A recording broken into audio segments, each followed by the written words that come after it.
Buenos días, señoras y señores diputados. Buenos días, señor consejero. Bienvenido a esta comisión y gracias por atender a nuestra petición.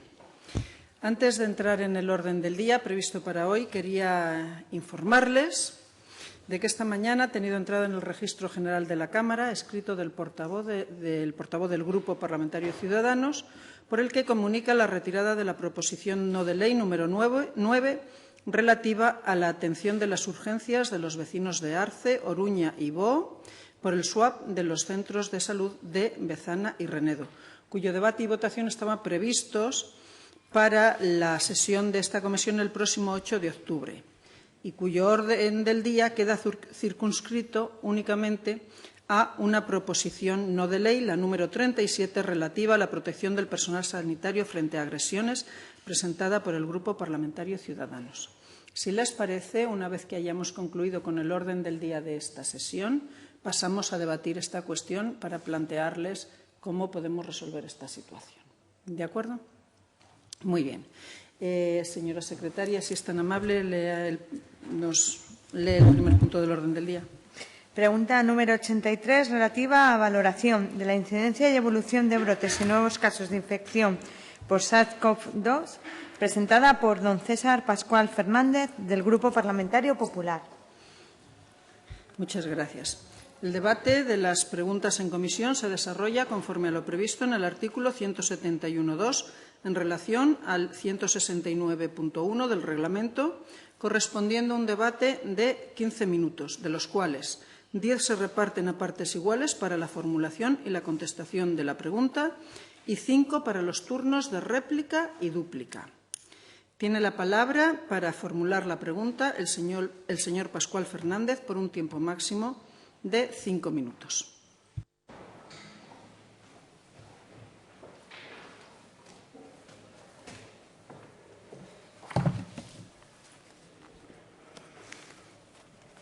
Gracias, señora presidenta. Señorías, señor consejero, buenos días. La pasada semana tuvimos la oportunidad de que viniera a comparecer a esta comisión la directora general de Salud Pública, una petición del Grupo Parlamentario Popular al efecto de informar acerca de la situación epidemiológica. Desgraciadamente fue una oportunidad un tanto perdida porque nos dejó muchos interrogantes sin responder a todos los grupos parlamentarios.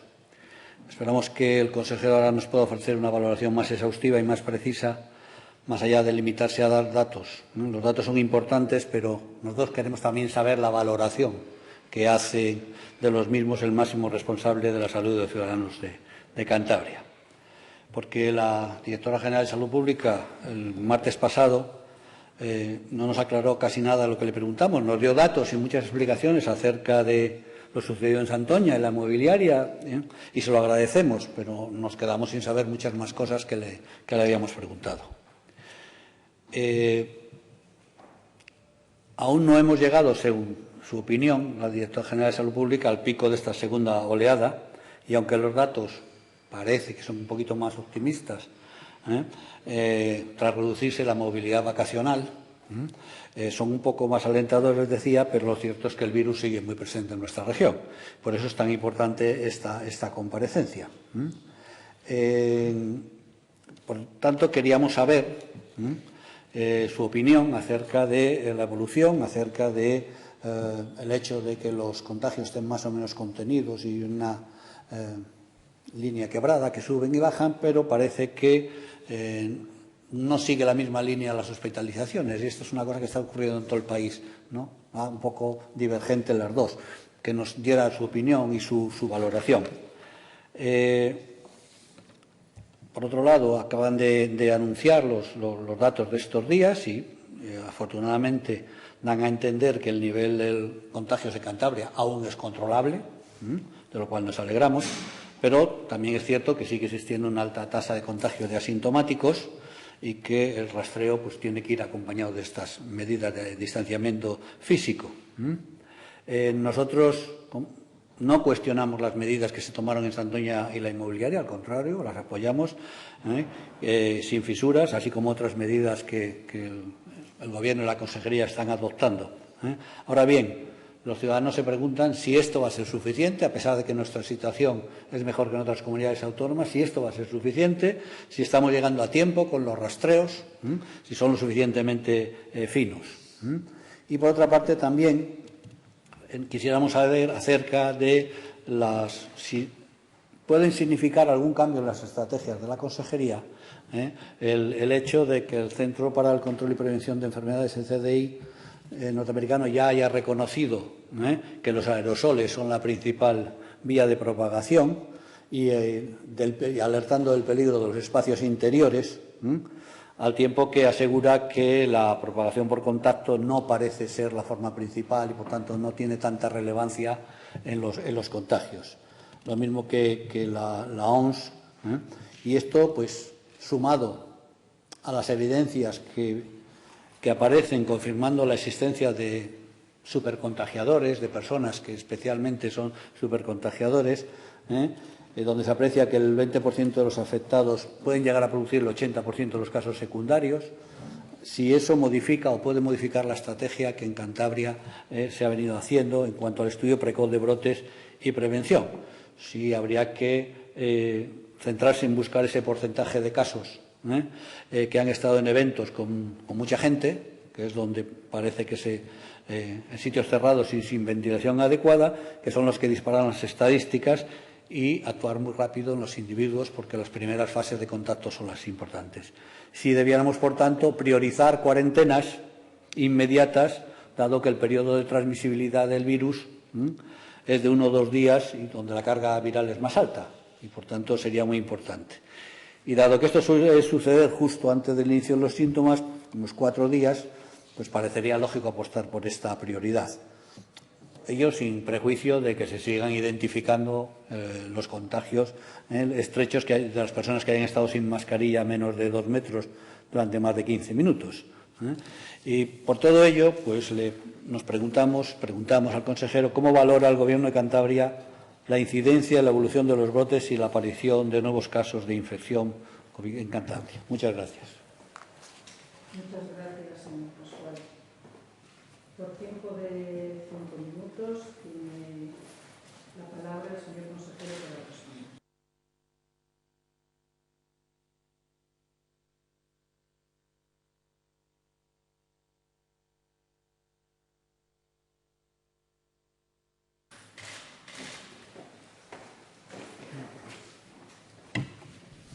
Gracias, presidenta. Buenos días, señorías.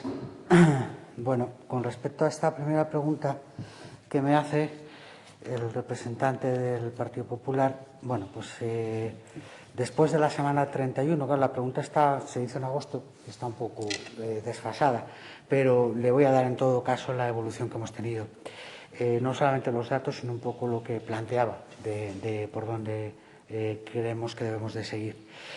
Bueno, después de la semana 31, correspondiente a la última semana de julio, los casos en Cantabria volvieron a crecer, llegando en la semana 37, segunda semana de septiembre, a superar incluso el pico de casos que teníamos en la semana 13, en pleno auge de la pandemia. Sin embargo, podemos afirmar que llevamos 2 semanas consecutivas con un descenso de casos. En concreto, de la semana 37 a la 38, pasamos de 860 a 595 casos, y de la semana 38 a la 39 de 595 a 385, lo que supone una reducción en la primera semana que he dicho del 31% y en la segunda del 34%. Por lo tanto, en principio, y como usted muy bien dice, parece que el pico de esta segunda ola lo hemos pasado ya, pero esto no quiere decir que nos relajemos, porque la transmisión del virus y la evolución del virus es impredecible, como ya he dicho en muchas ocasiones, y por lo tanto tenemos que seguir pendientes de cómo evolucionan las cosas. Y, lógicamente, en una población como es Cantabria, de 580.000 habitantes, los brotes tienen mucha trascendencia en el número de casos nuevos que se detectan cada semana y, en definitiva, en la incidencia acumulada. Por lo tanto, no podemos cantar victoria, tenemos que seguir pendientes ahí. Si hablamos de los brotes en concreto, hemos de decir que se han producido fundamentalmente en reuniones familiares o relacionadas con el ocio, es decir, en reuniones de amigos que se reúnen para celebrar algo, o una serie de casos secundarios, que eso sí lo tengo que decir, que son relativamente bajos, es decir, que de esos brotes derivados de reuniones familiares o de reuniones de amigos, de ocio, los casos secundarios que se han derivado son pocos, y podemos afirmar además a día de hoy que todos esos brotes derivados de reuniones familiares o de ocio están controlados. Dentro de los brotes hay 3 excepciones que ustedes conocen perfectamente, que son, en primer lugar, la de que casi no nos acordamos, del edificio Nicolás Salmerón, en la calle Nicolás Salmerón, el de Santoña y de la inmobiliaria. Y estas 3 situaciones, lógicamente, nos llevaron a adoptar medidas más drásticas, como han sido los cordones sanitarios. Y que gracias a su pronta implementación conseguimos parar a tiempo una situación que podría haberse complicado en los 3 casos. A día de hoy también podemos decir, como saben ya, que estas 3 situaciones están bajo control. Sobre la aparición de los nuevos casos, como saben, se produce un goteo constante, es decir, que por esto no podemos bajar la guardia, el virus sigue estando ahí, se sigue transmitiendo, todos los días tenemos casos nuevos, pero es cierto que esos contagios se están haciendo en una medida que, como tiene poca repercusión en los servicios hospitalarios, pues de momento es soportable. Evidentemente yo sé que desde la oposición, y no en su caso, porque su caso siempre ha sido moderado y conciliador, yo entiendo que desde la oposición, pues no sea habitual que se reconozca la labor del Gobierno, pero bueno, en este caso, desde luego, yo tengo que decir que en algo habrá influido en la buena evolución que lleva Cantabria. Y esta evolución de buena que lleva Cantabria, en la que se ha doblegado por segunda vez la curva de contagios, con un número de hospitalizados más que asumible por parte de nuestros hospitales y con una ocupación de la UCI que no supera la decena de camas, es precisamente porque la actuación ha sido la correcta. Y se lo decía la directora general de Salud Pública en la comparecencia que tuvo la semana pasada, aunque a usted le parezca que fue incompleta. Yo creo que la clave ha sido en que hemos actuado de forma rápida y contundente cuando la situación lo requería, sin precipitación, pero de forma rápida y contundente, y esa es la línea que queremos seguir trabajando. Y, evidentemente, con respecto a lo que nos planteaba de las líneas de actuación, como tenemos otra pregunta más tarde, o si quieren el turno de réplica, pues le podré detallar un poco más por dónde vamos a ir, que por supuesto vamos a seguir, como no podía ser de otra forma, las recomendaciones que usted planteaba del Centro de Control de Enfermedades Europeo. Muchas gracias, señor consejero. Para la réplica tiene la palabra el señor Pascual, por tiempo de 2 minutos. Sí, muchas gracias. No voy a hacer uso del turno de palabra. Le agradezco las explicaciones al consejero, pero sí le pediría que nos hiciera las aclaraciones que ha mencionado.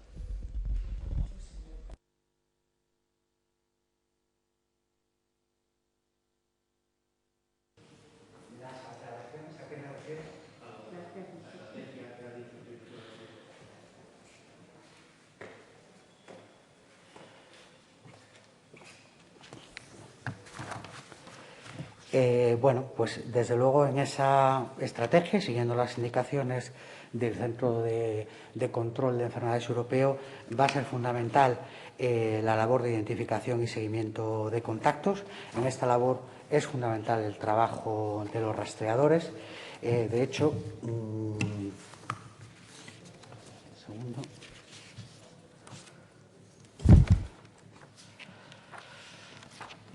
en esa labor vamos a hacer un esfuerzo también por seguir avanzando en la automatización y en la digitalización de procesos en el rastreo, la transmisión de información y de los resultados. Optimizar el tiempo de respuesta creemos que es una cuestión clave en este tema, y todo, además, lo que pueda hacer una máquina, lo que podamos automatizar, no lo deben hacer los profesionales, y utilizar realmente los profesionales para aquellas cuestiones que realmente aporta valor que las haga una persona.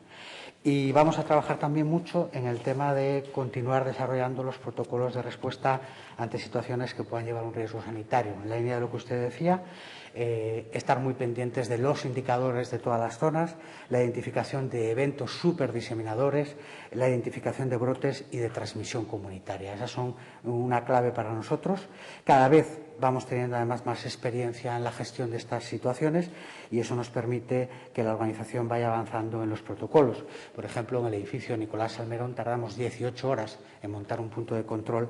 En el caso de la inmobiliaria montamos ese punto de control en 6 horas y además con un desarrollo tecnológico de identificación de muestras y volantes que lo ha hecho muy efectivo. Por lo tanto, esa es la línea y además, por supuesto, vamos a seguir con el testing, es decir, la realización de pruebas en residencias de forma periódica, no solamente cuando hay un caso en una residencia, sino que seguimos haciendo testing en centros residenciales de forma periódica, los vamos rotando por todos los centros residenciales, bueno, pues para detectar si aparecen positivos, fundamentalmente en este caso, además, en el tema del personal es clave, porque al final el personal se convierte también en un medio de transmisión.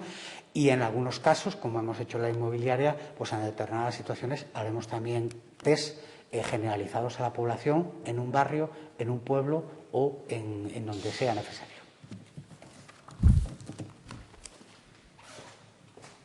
Gracias, señor consejero. Antes de pasar a la pregunta siguiente, permítanme que les informe y excuse. Sí, decía, disculpen, que antes de pasar a la pregunta siguiente, permítanme que excuse la asistencia del representante y portavoz del Grupo Mixto, que ha disculpado su inasistencia por razones sobrevenidas. Señora secretaria, si es tan amable.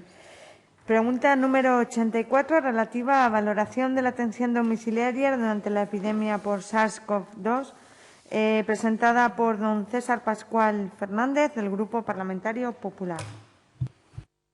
Tiene la palabra para formular la pregunta el señor Pascual Fernández por tiempo máximo de 5 minutos.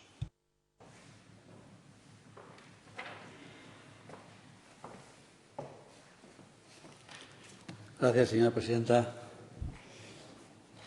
Señor consejero, somos muy conscientes de las recomendaciones del Ministerio de Sanidad y de las sociedades científicas que orientaban a priorizar la atención primaria, derivándola hacia teleconsulta, atención telefónica y otra serie de actuaciones.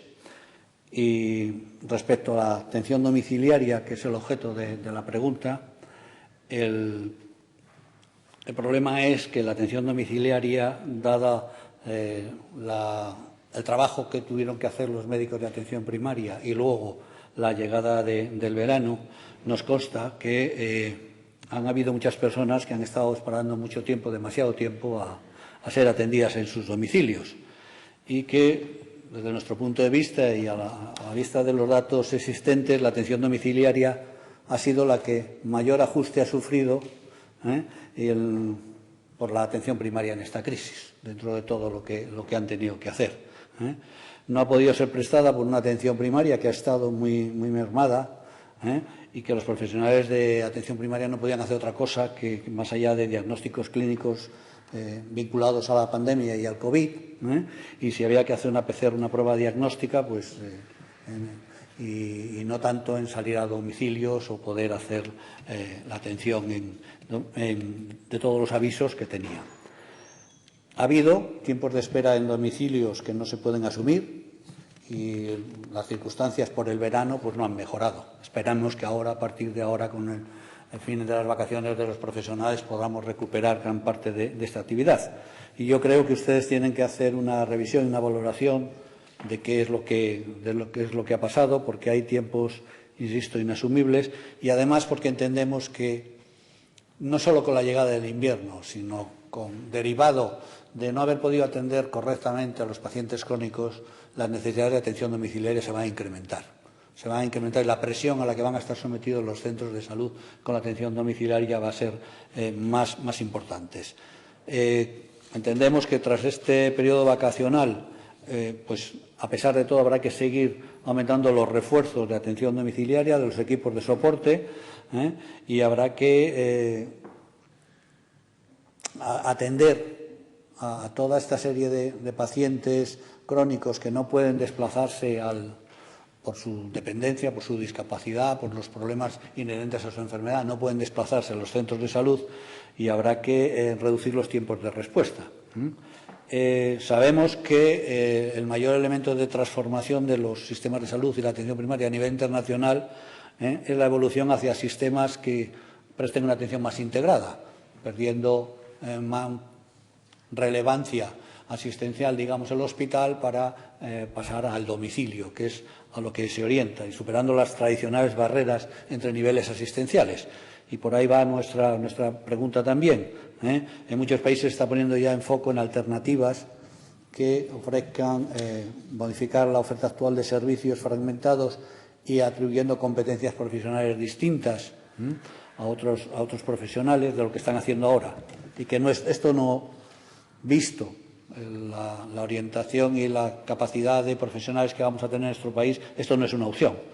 Ese es un cambio que vamos a tener que someter. Ya sé que es más a largo plazo, ya sé que conlleva un cambio sustancial en la atención primaria, pero evidentemente creo que algunas medidas hay que empezar a tomarlas ya, porque sabemos que el virus va a estar presente todavía mucho tiempo en nuestra sociedad, en Cantabria, y que, por tanto, la atención primaria va a seguir sometida a esa presión importante y algunas medidas habría que ir tomando ya.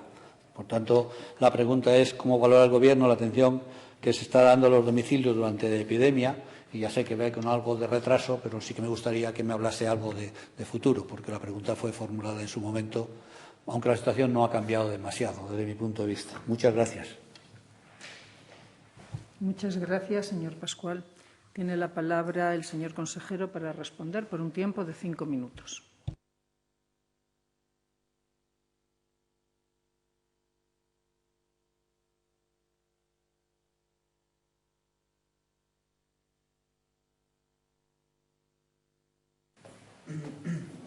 Gracias, presidenta. Bueno, a ver, como valoración, y luego entraré en los datos, aunque los datos pues a veces sean fríos, pero yo creo que es conveniente también ponerlos de relieve, el esfuerzo inmenso que está haciendo la atención primaria. La valoración con todos los problemas que hayamos tenido, que los hemos tenido, como los tenemos todos los veranos, pero este año incrementados, pues desde luego la valoración en principio es una valoración positiva. Los profesionales de atención primaria están haciendo una magnífica labor, estoy seguro que además esto es indiscutible, que usted también lo comparte, a pesar de las dificultades, y su atención, tanto presencial como telefónica como domiciliaria, sigue y seguirá siendo necesaria e imprescindible para resolver muchos problemas de salud de los ciudadanos. Por parte de la Consejería, desde luego, se reitera y se reconoce ese compromiso que están demostrando los profesionales de la atención primaria a la hora de atender a las personas que por diferentes motivos no pueden acudir a los centros de salud. Una atención que por los motivos derivados de la pandemia no siempre puede ser presencial, pero siempre atiende las necesidades de los pacientes. Además, obligada por la situación, nuestra atención primaria ha visto también ampliada su lista de tareas y gracias a su trabajo está consiguiendo evitar muchas situaciones nada deseables para el sistema cántabro de salud. De hecho, los profesionales de atención primaria pues son los encargados, lo primero, de la pronta identificación de los casos sospechosos de COVID-19, de establecer su aislamiento y el seguimiento telefónico tanto para ellos como para sus contactos, evidentemente ayudados por salud pública, pero esto también entra dentro de sus funciones, indicando las pruebas PCR en los casos que creen y atendiendo además las complicaciones y secuelas derivadas de la enfermedad COVID-19. Todo esto además de hacer su atención habitual y la atención habitual a las patologías, porque los ciudadanos siguen teniendo otras patologías, como muy bien decía usted.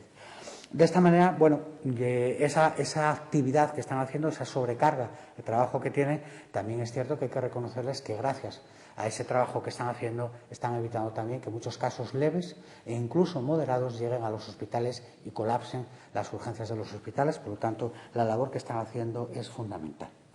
Para que nos hagamos una idea, y voy a darle los datos de la importancia de la labor que están realizando los profesionales de la atención primaria, en el periodo comprendido entre febrero y junio de este año, realizaron 14.600 diagnósticos y seguimientos, lo que lleva evidentemente una sobrecarga de trabajo que han asumido con los medios humanos de los que disponemos.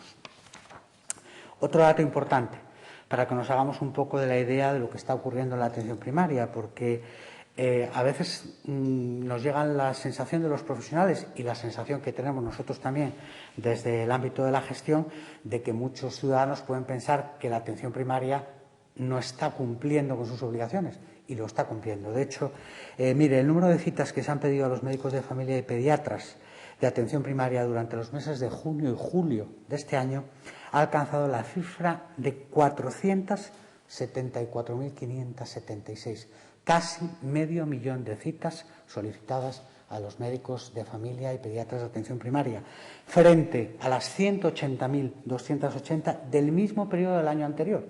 Es decir, que comparado con el mismo periodo del 2019, se ha incrementado la demanda de citas en un 154,76%. Es decir, que los profesionales de atención primaria puede ser que estén menos visibles, puede ser que hagan menos actividad presencial, pero desde luego están trabajando y cumpliendo con sus obligaciones.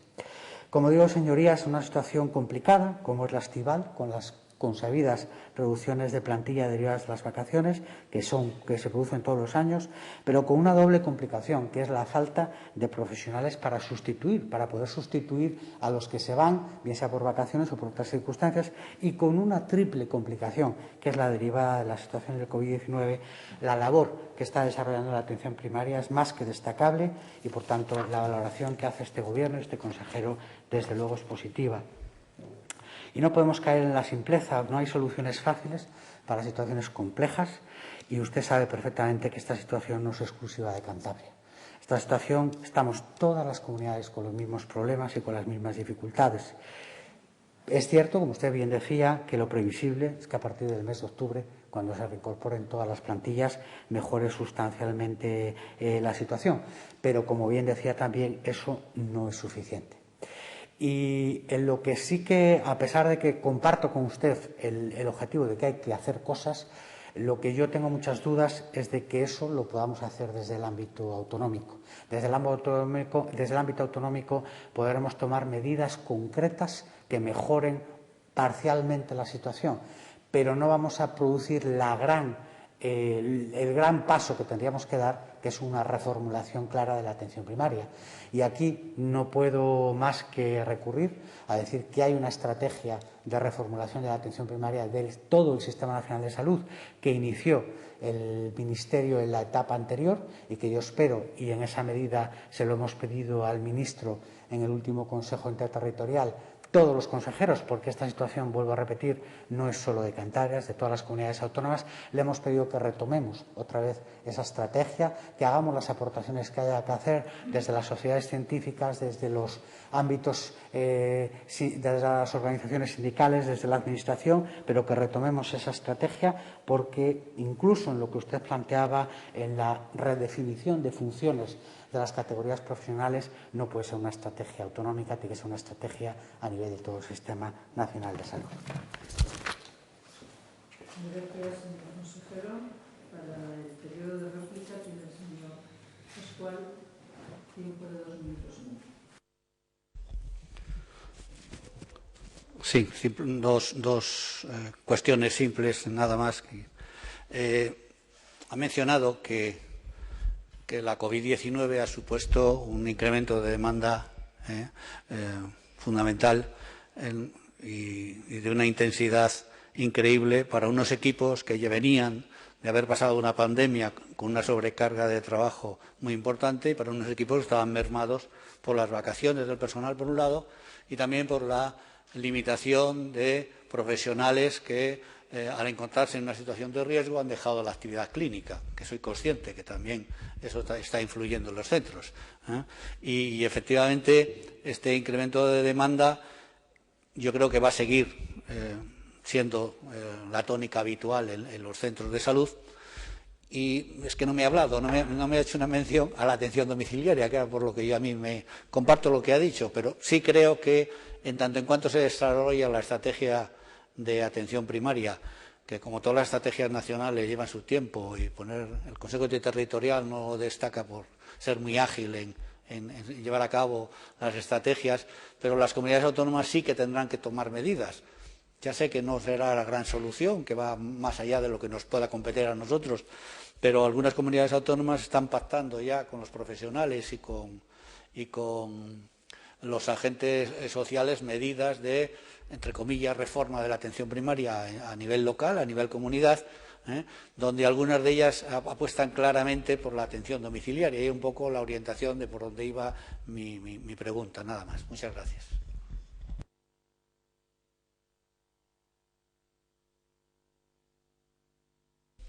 Bueno, solamente tengo que decirle que como estrategia, y además estoy seguro que lo comparte, tiene que ser una estrategia de todo el Sistema Nacional de Salud, y otra cosa es que podamos implementar medidas que van a depender siempre de las negociaciones a las que podamos llegar con los agentes sindicales en la mesa de negociación.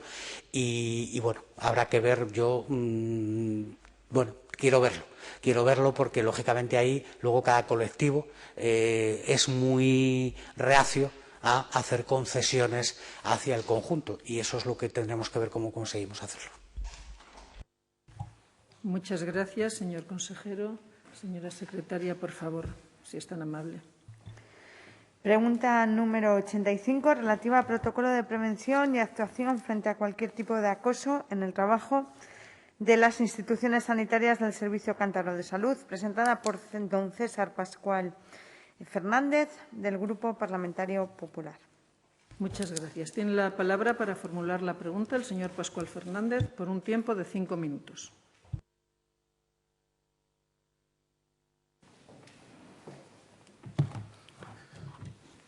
Muchas gracias, señora presidenta.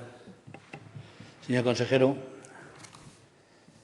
en los últimos meses se está recrudeciendo un problema que ya no es nuevo, lleva tiempo gestándose, y me refiero a la violencia contra los profesionales sanitarios.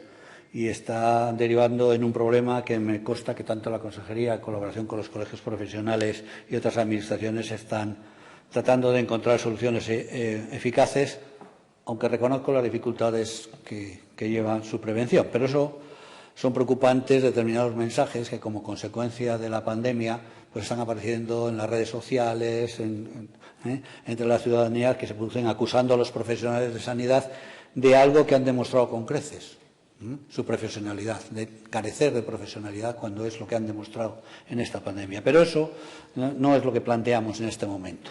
En este momento, desde el PP, estamos también muy preocupados por la situación de los profesionales sanitarios sometidos a una situación de estrés muy fuerte durante los últimos meses y que, además, venían ya condicionados por una alta presión asistencial característica de nuestro sistema de salud. Y ello ha derivado en un gran burnout entre ellos, entre los profesionales, y una gran tensión en el trabajo. Y precisamente estas circunstancias están contribuyendo a la existencia de conflictos internos de mayor o menor intensidad y, lo que es más grave, situaciones que pudieran llegar a constituir cualquiera de las situaciones de acoso en sus distintas vertientes. Y no estamos hablando aquí ni, por supuesto, sugiriendo que existan situaciones de acoso laboral. Ese es otro tema también, es otra cuestión diferente que tiene otras vías de abordaje. Pero la realidad es la que le he mencionado y desde el Partido Popular entendemos que es necesario articular actuaciones tempranas de detección precoz e intervención rápida ante los conflictos internos en los centros, evitando situaciones complejas y la posible escalada de violencia en los centros sanitarios interna. Es decir, hablamos de la necesidad de implantar una política preventiva en materia de violencia interna. Algunas comunidades disponen de protocolos al efecto, consensuados con los agentes sociales para abordar estas delicadas situaciones. Ustedes pusieron en marcha durante la pandemia, la fase más aguda de la pandemia de la COVID-19, un interesante protocolo de atención a los profesionales por parte de psiquiatría, de salud mental, que le reconocemos y le felicitamos por ello. Pues bien, creemos que no solo es necesario seguir con ese protocolo, porque a pesar de que no estamos en la fase aguda de la pandemia, los profesionales sí necesitan ese soporte de salud mental, sino que hay que redactar y poner en marcha otro protocolo dedicado a articular medidas de lo que nos ocupa, que incluyan indicadores de riesgo, detección temprana, mapas de riesgo, hasta la intervención fundamental mediante la mediación, que es la que consideramos la mejor herramienta para trabajar en estos casos. Por eso le preguntamos si tiene previsto redactar un protocolo de prevención y actuación ante las situaciones de conflictos internos y frente a todos los tipos de acoso en el trabajo de las instituciones sanitarias del Servicio Cántabro de Salud, negociado y acordado con las organizaciones sindicales en el seno del órgano competente de participación en materia de salud laboral. Muchas gracias. Muchas gracias, señor Pascual. El señor consejero tiene un tiempo de 5 minutos para responder a la pregunta.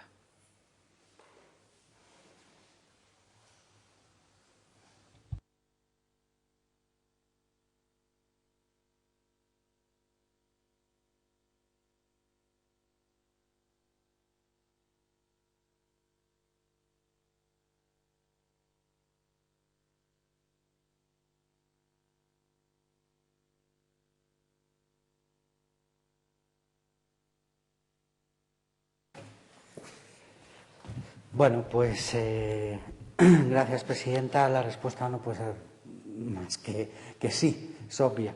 Y aquí hay que distinguir que la pregunta, bueno, no podía interpretarse de dos formas, pero bueno, aquí hay que distinguir dos cosas, como usted muy bien ha dicho, el acoso y la violencia en el puesto de trabajo, que desde luego, tanto bien sea por parte de los usuarios como bien sea interna, hay que erradicar totalmente, especialmente además en nuestro caso en el sector sanitario. Contra la primera, yo creo que ya se hicieron grandes avances en el 2015, cuando a través de la modificación del Código Penal, se le reconoció a los sanitarios, a los funcionarios sanitarios, la condición de autoridad pública, y eso yo creo que ayudó bastante. Evidentemente no es suficiente, porque sigue habiendo agresiones al personal, y ahí la única medida que tenemos es la de nosotros, desde luego, facilitar todo el apoyo posible a los profesionales, y los profesionales a su vez que pongan la correspondiente denuncia. Es la única forma que tenemos contra erradicar esas actuaciones que, además, por los datos que tengo, los últimos datos son del 2019, de los 2020 tengo una parte, aunque no detallada, pero por los datos que tengo del 2019, esa parte de comportamientos violentos hacia los profesionales sanitarios, que fundamentalmente, por suerte, son solo verbales, no físicos, pero tiene un componente además de violencia sexual muy claro, porque son fundamentalmente producidos por hombres y fundamentalmente dirigidas a las profesionales mujeres. Por lo tanto, y es algo en lo que, desde luego, nuestra labor es estar al lado de los profesionales y ayudarles en todo lo que esté de nuestra mano de cara a que formalicen las correspondientes denuncias. Con respecto a lo que planteaba, que es otro asunto y que ahora entro en él, pero en todo caso, el Plan de Prevención y Atención ante Incidentes Violentos en el ámbito sanitario público de Cantabria, es cierto que es del año 2014, desde el año 2014 no se ha modificado, y esa es una de las labores que tiene el Servicio Cántabro, es la voluntad del Servicio Cántabro revisar ese plan y hacerlo con la participación de las organizaciones sindicales y no solo las profesionales, porque en el año 2014 se hizo solo con la participación de las asociaciones profesionales, y la pretensión es hacerlo también con la participación de los agentes sindicales. Y aparte de erradicar ese tipo de comportamientos de los usuarios en el ámbito sanitario, que es una cuestión en la que no solamente nos tenemos que implicar sanidad, tenemos que implicar todos, la sociedad también y los grupos políticos también, porque tenemos que defender a nuestros profesionales. También hay que tener en cuenta, y eso es lo que la otra parte de su pregunta, que tenemos que abordar los conflictos internos y las situaciones de conflictividad laboral. Un ámbito de violencia intralaboral que también se produce, que tampoco podemos dejar de lado. De hecho, existen ya procedimientos y una norma de prevención en las gerencias del Servicio Cántabro de Salud que abordan estas situaciones y que creemos que deben formar parte de ese nuevo plan de actuación frente a agresiones, dado que son una buena base para abordar estos aspectos que no se habían contemplado en el plan del año 2014. En el año 2014 iba dirigido fundamentalmente a las agresiones de los usuarios y no a la violencia intralaboral que pretendemos ahora incluir en esta revisión de este nuevo plan. Muchas gracias. Muchas gracias, señor consejero. El señor Pascual tiene turno de réplica por tiempo de 2 minutos y medio. Muchas gracias, señora presidenta. Doy por contestada la pregunta. Muy bien. Muchas gracias, señor Pascual. Turno de dúplica del señor consejero. ¿No? ¿Perdón? Ay, perdón, es verdad. Pues si es tan amable, señor Urrutia. Pregunta número 86, relativa a valoración del aumento de casos debido a una relajación de las medidas de protección, presentada por don César Pascual Fernández, del Grupo Parlamentario Popular. Pues, señor Pascual, tiene 5 minutos para formular la pregunta.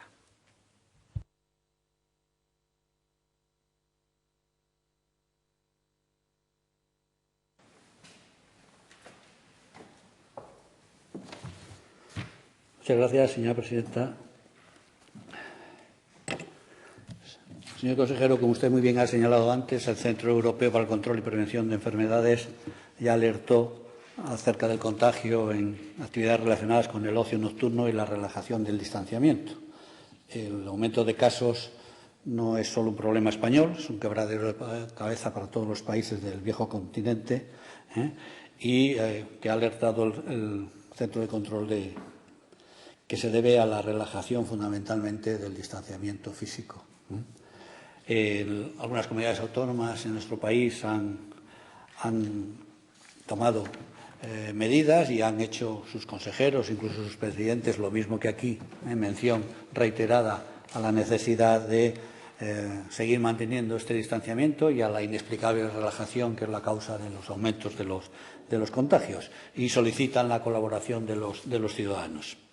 Es verdad que, como usted muy bien ha dicho, la mayoría de los contagios están produciendo en un contexto familiar y de amistad, y que el problema que tenemos es que en el periodo que nos encontramos ahora, es más fácil que se hagan este tipo de reuniones donde exista relajamiento y además de manera continuada, y probablemente también contribuya el cansancio de los ciudadanos, no digo que no, ante una situación de muchos meses de medidas de contención.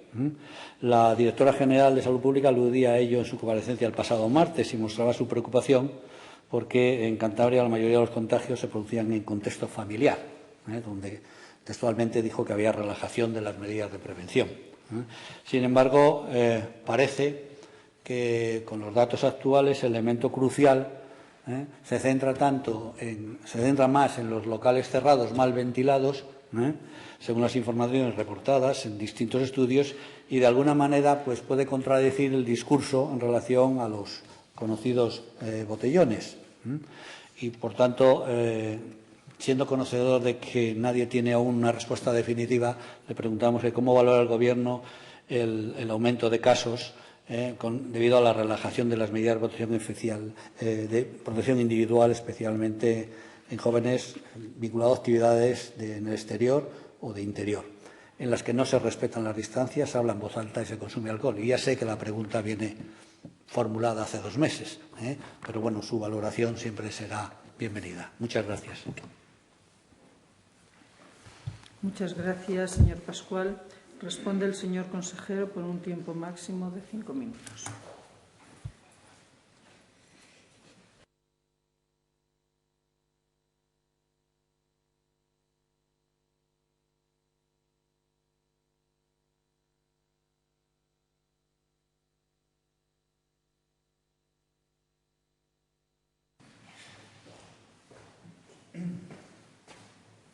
Gracias, presidente. Bueno, pues efectivamente esta pregunta casi podemos decir que es hilada con la número 35, cuando los casos ya van creciendo, pero da igual, porque el virus sigue estando ahí, como usted muy bien decía, y por lo tanto tenemos que seguir pendientes y tenemos que seguir actuando. Obviamente, ¿cuándo se produce la transmisión del virus?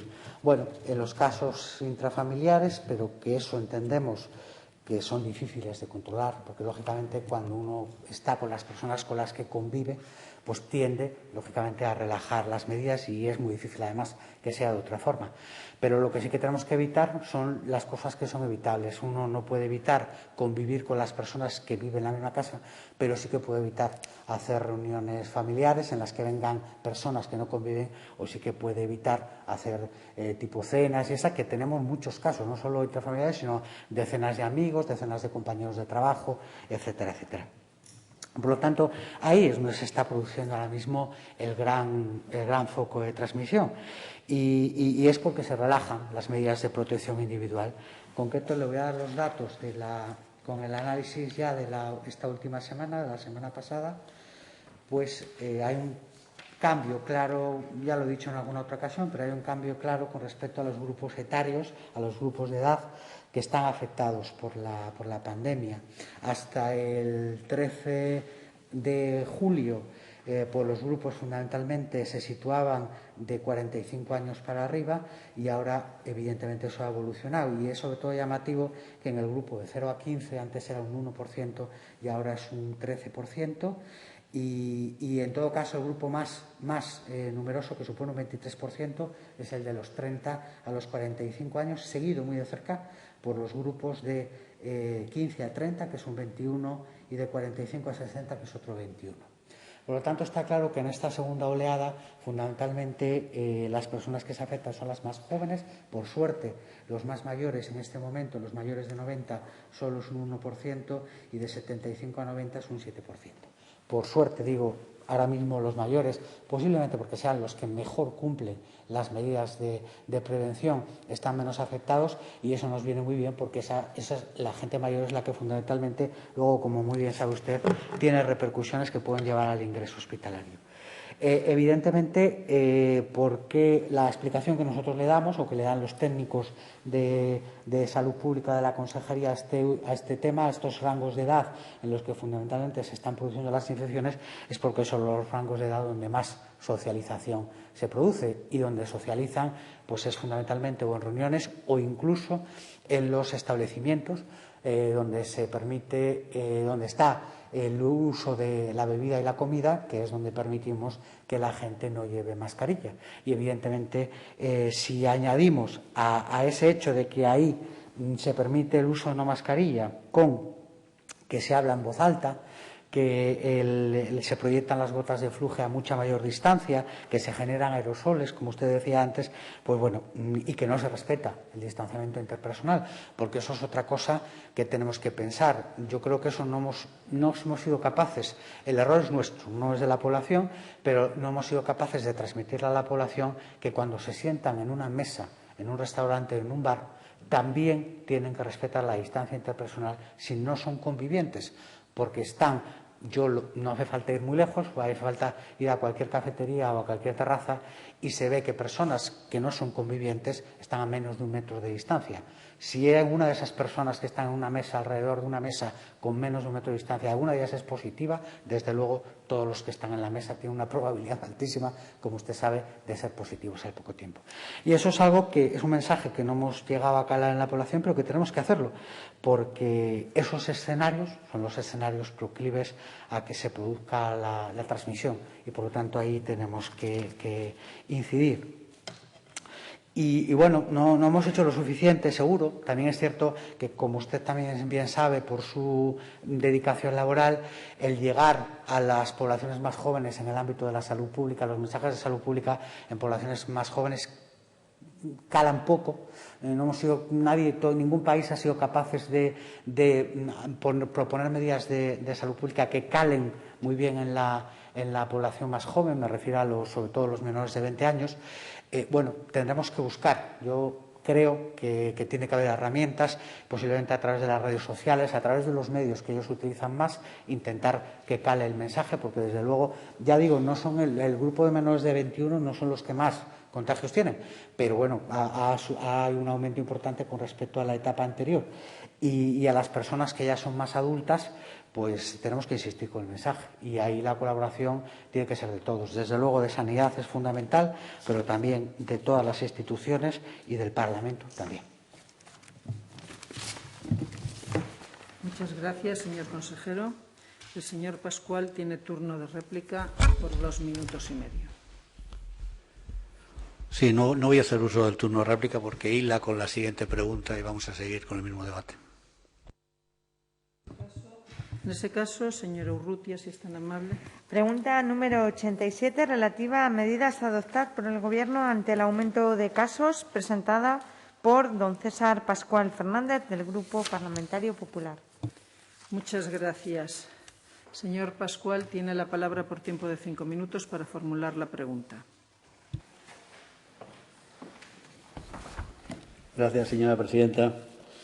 Señor consejero, algunas de las claves de esta pregunta ya las ha dado usted y bueno, pues evidentemente Sí me gustaría destacar del mensaje que el grupo de población de 30 a 45 años es el que está resultando clave y que la colaboración con otras instituciones y con autoridades.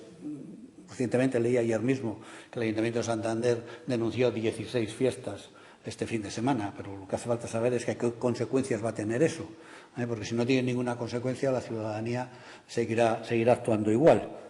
Y el apelar a la responsabilidad y que los ciudadanos entiendan el riesgo que corren. Vamos a ver, existe una vinculación directa entre el consumo de alcohol y elevar el tono de voz. Y, por tanto, es lógico que en los restaurantes, ahora antes de llegar a la hora de los postres, el tono de voz se ha elevado una barbaridad. Y en cualquier sitio donde se está consumiendo alcohol, el tono de voz sube. Si además ponemos música, todavía sube mucho más. Y por eso es uno de los riesgos de los locales de ocio. Porque, claro, cuando hablamos de jóvenes, el mensaje puede ser potente y puede ser claro, pero sirve de muy poco o de nada si no llega a su destinatario.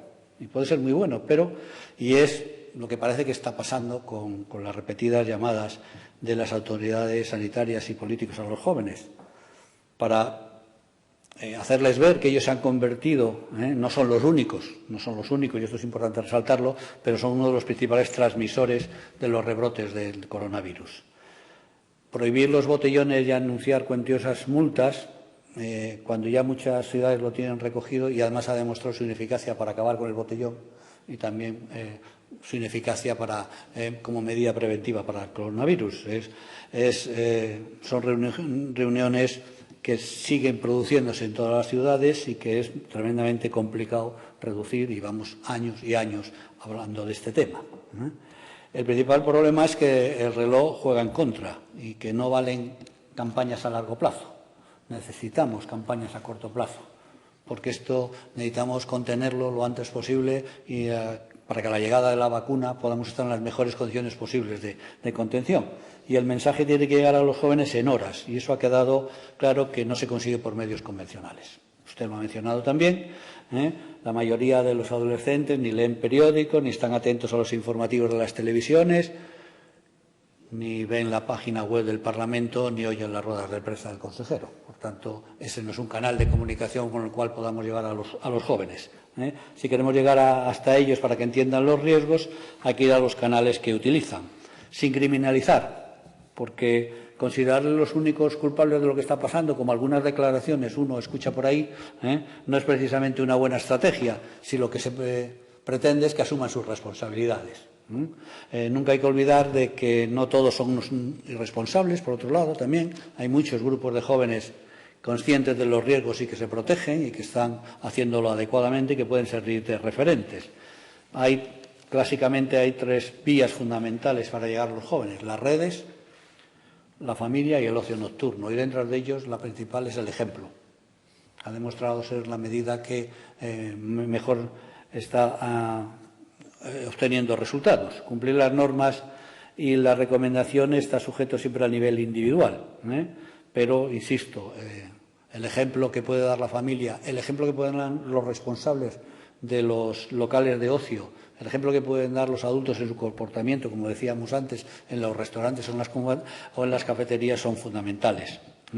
Hay que montar campañas, usted lo ha dicho, dirigidas en colaboración con los que son influencers para ellos, los youtubers, toda la gente que para ellos es influencer, en vez de centrarlo todo pues en que la policía local persiga los botellones o ponga multas. No estaría de más hacerles entender a los jóvenes que su responsabilidad es ahora cuidar de las personas que han cuidado de ellos y cambiar la percepción. La diferencia, tanto con los jóvenes como con los adultos y esa población de 30 a 45 años que usted hablaba, creo yo, es que se ha perdido el miedo al coronavirus, y esto influye mucho. Aparte del cansancio que uno puede tener, la sociedad, el conjunto de los ciudadanos, de las medidas de contención, también se ha perdido el miedo al coronavirus. Y el hecho de que ahora la pandemia no sea tan grave como era en los meses de marzo, abril y mayo, y el hecho de que la letalidad no sea tan importante y el hecho de que no veamos esos hospitales desbordados hace que colectivamente se relaje y se pierda el miedo al virus. Y, por tanto, además también que las redes sociales son los canales por los que se difunden las más disparatadas teorías acerca del COVID. Y es donde están precisamente los jóvenes. Pretender encerrar o limitar la actividad de los jóvenes en verano era un reto inútil, como se ha demostrado. Lo mismo va a ocurrir ahora los fines de semana. Asumamos que no vamos a poder adoptar esa medida, y asumamos también que ellos también se comportaron ejemplarmente durante el confinamiento. No solo se comportaron bien los adultos, se comportaron también bien los jóvenes. Y, por tanto, ahora que han retomado sus relaciones sociales, para ellos es especialmente difícil volver al aislamiento o recortar las relaciones sociales. Por eso le preguntamos qué medidas específicas tiene en mente adoptar este Gobierno para este aumento de casos, al parecer, debido a la relajación de las medidas de protección, especialmente en jóvenes. Gracias. Muchas gracias, señor Pascual. El señor consejero tiene un tiempo máximo de 5 minutos para responder.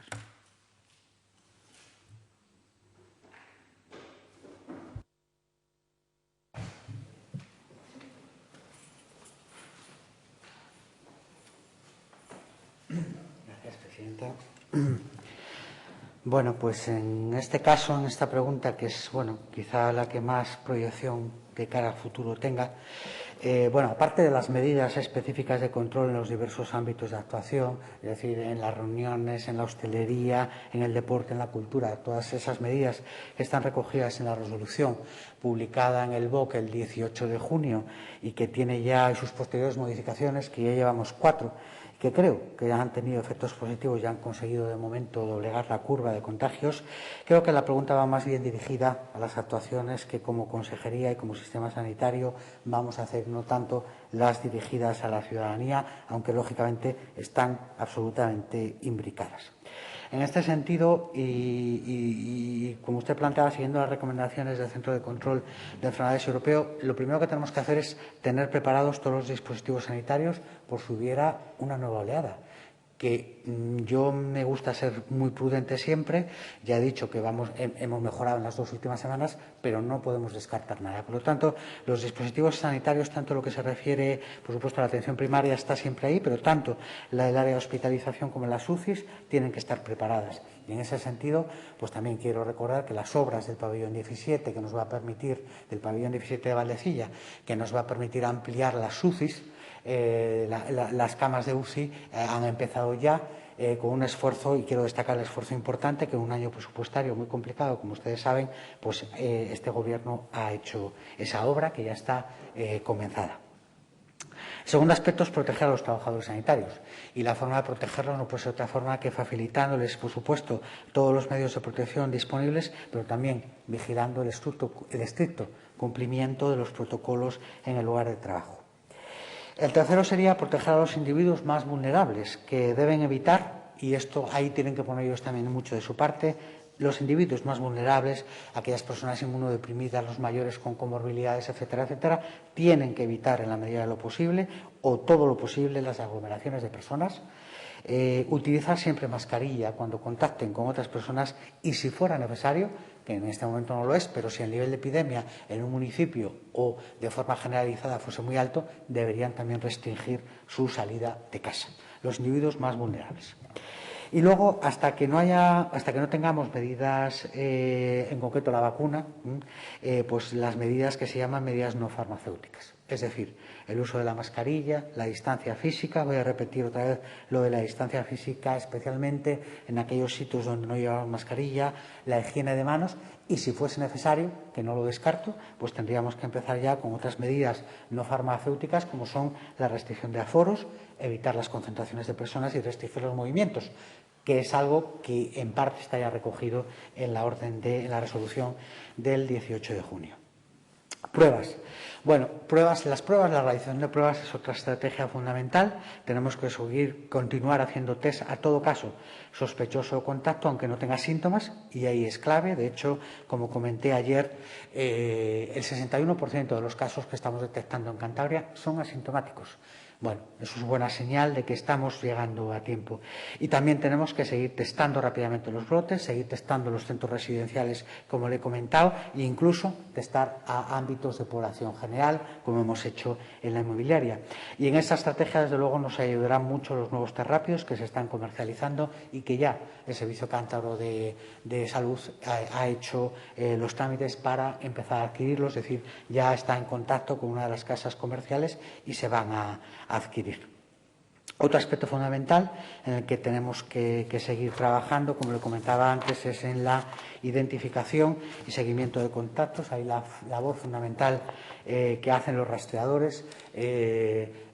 Ahora mismo, con el nivel de casos que tenemos suficiente número de rastreadores. Hemos hecho un esfuerzo inmenso de contratación por parte de la Administración Pública y, además, tenemos la ayuda, en este caso, de los rastreadores de la UME, del Ejército, y, por lo tanto, vamos a seguir utilizándolos porque esa labor que hacen de seguimiento, de detección de contactos y de seguimiento de los mismos es fundamental. Y lo que le he comentado antes, la automatización, todo lo que es contestar los mensajes, por ejemplo, ya saben que ahora todos los mensajes, los resultados negativos de las pruebas se mandan por mensajería, etcétera, etcétera, porque tenemos que automatizar todo lo más que podamos. Otro aspecto fundamental es el del tema de las cuarentenas preventivas reales, es decir, que cuando se identifique un caso y le determinemos una cuarentena, pues realmente se cumpla. Y ahí tenemos que hacer un esfuerzo importante de concienciación de los ciudadanos, pero también de establecer medidas para que, en el caso de que se detecten incumplimientos, haya sanciones ejemplares, porque aquí nos estamos jugando las habichuelas todos, y por lo tanto los comportamientos individuales no solo tienen una afectación hacia el propio individuo, sino hacia la colectividad, y en ese sentido pues lo hilo también con otra de las cuestiones fundamentales, que es el tema de las inspecciones. Y en este caso nosotros tenemos que hacer inspecciones COVID en lugares de alto riesgo. Ya sabemos que la mayoría de los establecimientos están trabajando bien, pero si hay algún establecimiento o empresa que no cumple los protocolos de prevención, nos pone en riesgo a todos. Por eso no pueden estar todos en el mismo saco, y seguimos en la línea de coordinar las acciones inspectoras y por medio del plan que hemos llamado COCOCA, que se trata de poner, por un lado, que durante la inspección, todas las inspecciones que se realizan por los distintos cuerpos de inspección de las distintas consejerías, se comprueben las medidas COVID, pero además que todos los cuerpos de inspectores del Gobierno central y del Gobierno de Cantabria se comporten como uno solo y llevemos a cabo campañas específicas en sectores de especial riesgo. Por ejemplo, llevamos hechas más de 500 inspecciones de establecimientos de hostelería. Ahora estamos con comedores escolares y aulas, y es fundamental, pues, ludotecas, empresas, etcétera, etcétera.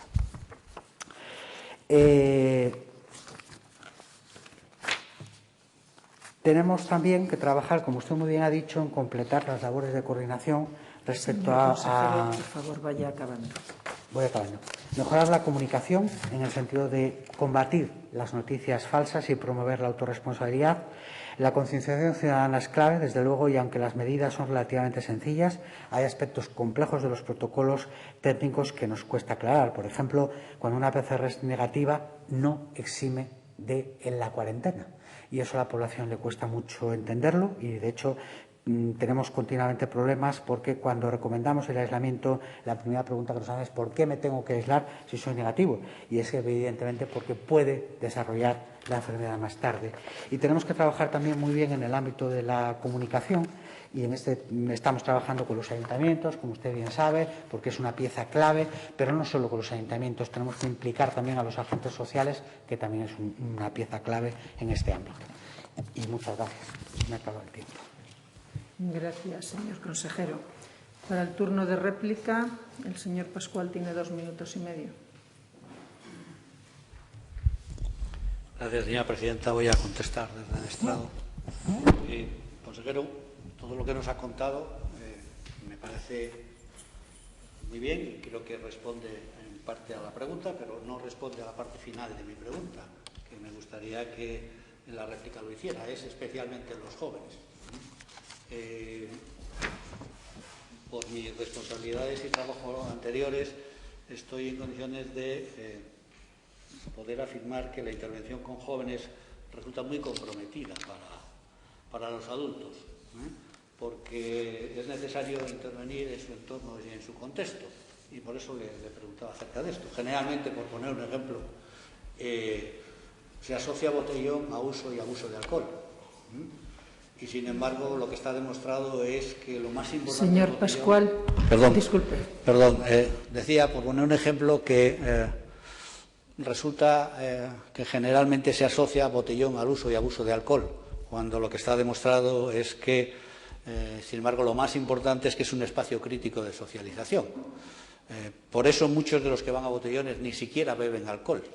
Cuando la gente dice, bueno, es que había 5.000 en la plaza de Cañadío juntos, si esos 5.000 hubieran abusado del alcohol, la situación sería absolutamente incontrolable. Es una minoría muy pequeña la que ha abusado del alcohol. La mayoría de los que están allí o no han bebido o han hecho un uso responsable del alcohol.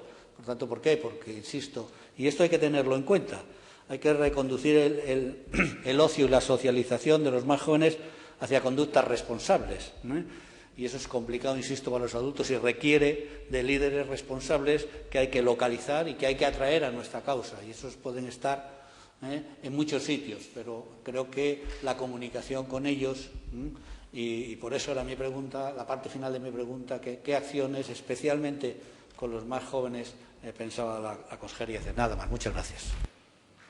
Muchas gracias, señor Pascual. Turno de dúplica, señor consejero, 2 minutos y medio.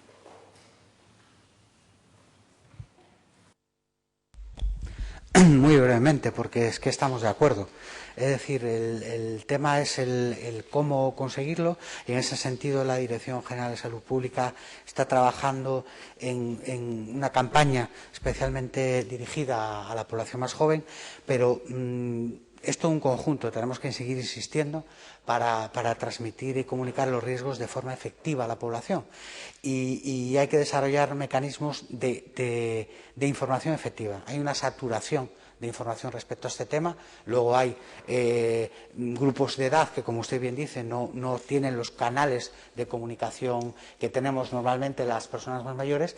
Y bueno, lo que tenemos que conseguir es que los mensajes oficiales y científicos sean los que calen, no la desinformación.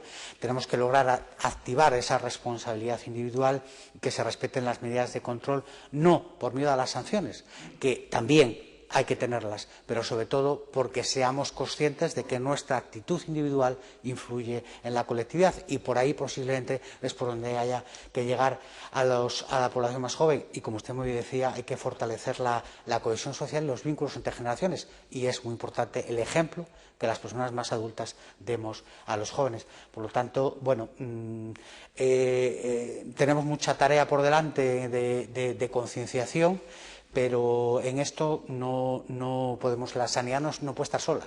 Tenemos que estar todos, incluido el Parlamento, y especialmente el Parlamento. El coronavirus nos puede infectar a todos y cada uno de nosotros, por lo tanto, podemos ser un cortafuegos si actuamos de acuerdo con lo que las recomendaciones sanitarias dicen que hay que actuar. Muchas gracias, señor consejero. Con esto habríamos terminado el orden del día. Sin embargo, si me permiten, me gustaría plantearles la cuestión que anuncié con anterioridad. Y es que de las 2 sesiones de esta comisión que tenemos programadas. Sí. De todas formas, voy anunciándolo mientras se va el señor consejero. Tenemos 2 comisiones pendientes. En relación con diversas PNLs que tenemos presentadas, y me gustaría, si a ustedes les parece bien, que abordáramos ese problema quizá para reorganizarlas. Muchas gracias, señor consejero. Las sesiones que tenemos pendientes son las del día 8 de octubre y las del día 15 de octubre. En la primera de ellas teníamos previstas 2 PNLs. La primera de ellas, la número 9, ha sido retirada por escrito presentado ayer por el Grupo Parlamentario Ciudadanos, y la del día 15 tenía previstas 3 PNLs, 2 del Grupo Ciudadanos y 1 del Grupo Popular. Entonces, aquí a mí me gustaría plantearles dos opciones. O bien que las acumulemos todas en un día, que quizá daría lugar a una comisión muy larga, porque 4 PNLs nos podemos colocar en 4 horas prácticamente, o 3 y algo. O si no, yo les iba a sugerir subir una de las PNLs que teníamos previstas el día 15, subirla al día 8, con lo cual nos quedaríamos con 2 comisiones, cada una con 2 PNLs. ¿Qué les parece? Lo que ustedes prefieran. A mí me parece que... Bueno, sí. Yo preferiría en una tarde hacer las 4 porque no llegaría a 3 horas. Sería entre 35 y 40 minutos por PNL. Yo creo que también me da igual, ¿eh? O sea, es decir, que puedo aceptar los dos formatos, pero que de hacer una comisión que tenga calado y que tenga contenido, preferiría todas en una, pero vamos. Entonces, usted está sugiriendo pasarla, o sea, suprimir la sesión del día 8 y mantener la sesión del día 15 de octubre a las 4 con las 4 PNLs. O mantenerla del 15 o subirla del 15 al 8. La del 15 es a las 12. Lo mismo se nos va un poco tarde. La del día 8 es a las 12. La del día 15 es a las 4 de la tarde. Bien. Usted ha hablado de una tarde. Mejor por la tarde, que tenemos más tiempo, porque yo creo a que las 12 iríamos muy justitos. Iríamos un poco justos. ¿Qué opinan los...? Nosotros, desde el PRC, creemos que es mejor concentrarlas en una jornada. ¿Les parecería bien el día 15 de octubre a las 4? Perfecto, sí. Bien. ¿Grupo Popular? ¿Ningún problema por el día 15 a las 4? Y desde el Grupo Parlamentario Socialista también ningún problema el día 15 a las 4 de la tarde. Pues entonces, si les parece, y sin perjuicio de que el Grupo Mixto no está presente porque se ha excusado, les parece que acordamos en este momento, por unanimidad, suprimir la sesión del día 8 de octubre y pasar la prevista en el orden del día como punto 2 del orden del día, debate y votación de la proposición no de ley número 37, relativa a protección del personal sanitario frente a agresiones, presentada por el Grupo Parlamentario Ciudadanos, trasladarla al día 15 a las 16 horas como punto 4 del orden del día. ¿De acuerdo? Pues muchas gracias por su atención y levantamos la sesión.